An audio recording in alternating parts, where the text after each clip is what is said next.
पितृपक्ष में पितृदोष से निजात पाने के लिए, या पितृदोष कहते हैं कुंडली में पितृदोष लगा हुआ है, तो पितृदोष से छुटकारा पाने के लिए पितृदोष के लक्षण: विवाह शादी ना होना, विवाह में रुकावटें आना, व्यापार संबंधित व्यापार या बिजनेस में कई सारी मुसीबतों का सामना करना, यह सब पितृदोष के लक्षण है।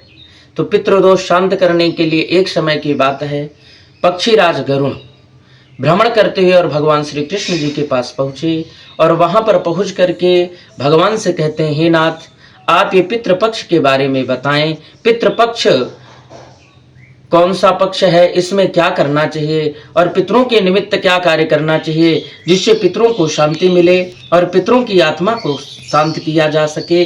तो भगवान कहते हैं, एक समय की बात है, पक्षीराज गरुण रुचि नाम के राजा थे, जो अपने राज्य में बहुत ही सम्राट राज्य था, प्रजा के पालक, सत्यवादी तथा धर्मनिष्ठ थे।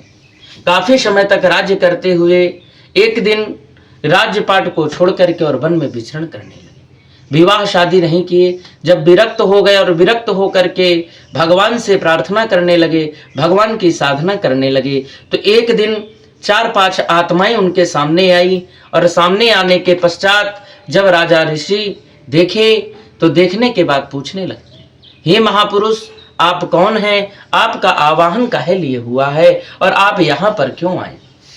राजा रुचि के वचनों को सुन करके और जो 4-5 आत्माएं थी वो राजा रुचि से कहने लगे, हे वत्स, मैं आपके पूर्वज हूँ, हम आपके पूर्वज हैं और आपका ऐसा आचरण देख करके हम बहुत दुखित हैं।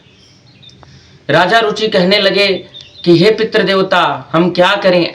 हमारे आचरण से आपको कौन सा ऐसा आचरण है जिससे आपको कष्ट मिल रहा?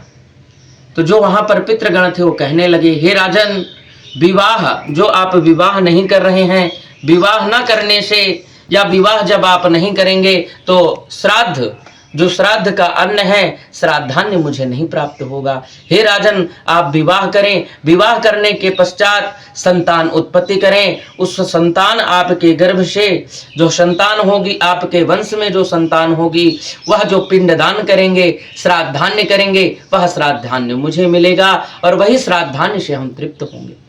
राजा रुचि विवाह करने के लिए नहीं तैयार हुए।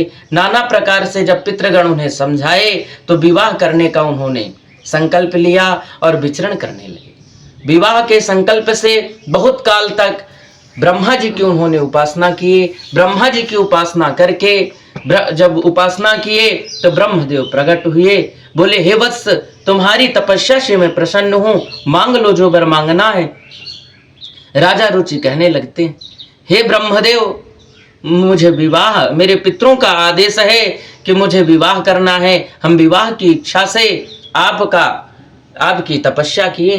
ब्रह्मदेव आदेश देते हैं, हे राजन, आप पुनः जा करके और पितरों का तर्पण करो, पितरों का श्राद्ध करो, पितरों की उपासना करो और पितरों के ही प्रभाव से, पितरों के ही आशीर्वाद से यह मनोरथ तुम्हारा सिद्ध होगा। राजा रुचि वहां से चल करके सरोवर के तट पे आकर के समस्त पितरों का पिंडदान करते हैं, समस्त पितरों की तृप्ति करते हैं। पिंडदान करने के पश्चात इनके जो पितृगण थे वह उपस्थित हो गए और आशीर्वाद दिए, हे राजन, जाओ, तुम्हें एक सुंदर सी कन्या प्राप्त होगी। महामालिनी नाम की एक कन्या उत्पन्न हुई जिससे राजा रुचि विवाह किए।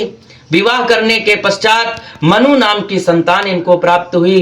तो हे भक्तों, यह हमारा वीडियो जहां तक जा रहा है, जो भी भक्त यह वीडियो देख रहे हैं, पितृपक्ष में पितरों का कार्य, पितरों की श्राद्ध, पितरों का तर्पण अवश्य करें। और यह कथा भगवान पक्षीराज गरुण से सुनाते हैं और कहते हैं, हे पक्षीराज गरुण, इस कथा को जो ध्यान पूर्वक, श्रद्धा पूर्वक पितृपक्ष में श्रवण करता है, इस कथा को श्रवण करने से, श्रवण मात्र करने से पितरों की आत्मा को शांति मिलती है और उसके पितर तृप्त हो जाते हैं।